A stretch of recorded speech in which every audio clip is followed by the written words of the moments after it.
Well, welcome back to another edition of 42nd Street Pete's Grindhouse, continuing with the summer of sleaze. And how about a real sleazy film?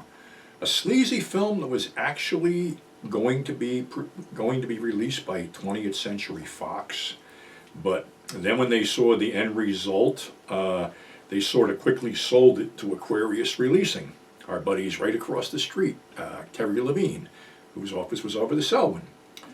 So the film, directed by Abel Ferrara, was Fear City from 1984. And this one has a good cast. Tom Berenger, Jack Scalise, Melanie Griffin, Michael V. Gazzo, Ray Dong Chong, and some other people that you would note roaming around there. Ola Ray. Actually, Tom Berenger is a boxer, a retired boxer who quit the ring because his last fight he killed the guy. And now he owns a talent agency, aka a stripper place.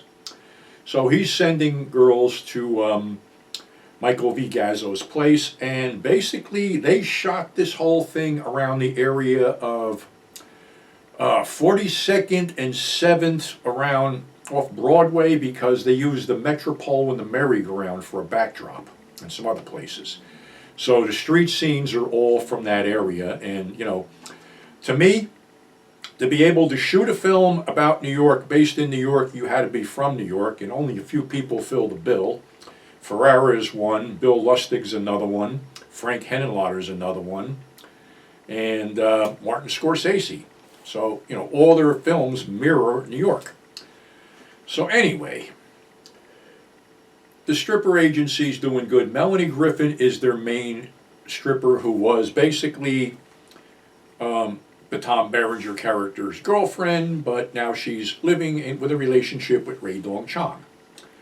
So as one stripper, Ola Ray, leaves the place, she's attacked by this guy who basically isn't even in the credits and doesn't even have a character name. And she's stabbed with a pair of scissors, and several of her fingers are cut off by the guy.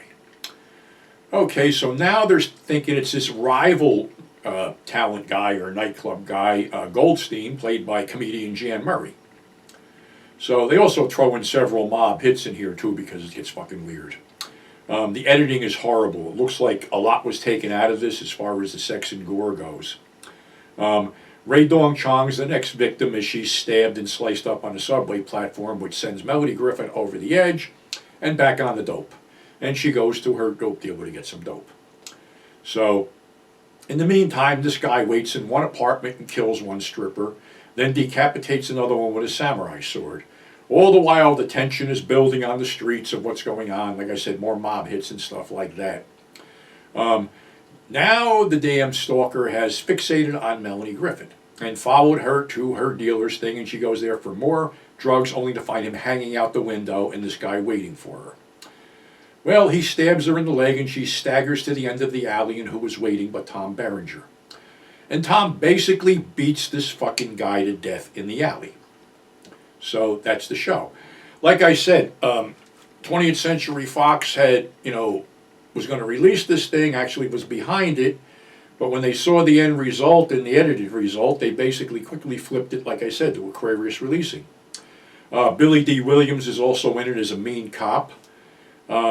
It's kind of a weird-ass film. It's sort of like role reversal, because, Billy D. Williams is a black dude, black actor, and he's basically calling the Italians a bunch of greasers and ginzos and guineas and stuff like that. And, I guess we can't do that today, but, you can watch this thing on Tubi or buy the Blu-ray of it, and you got it.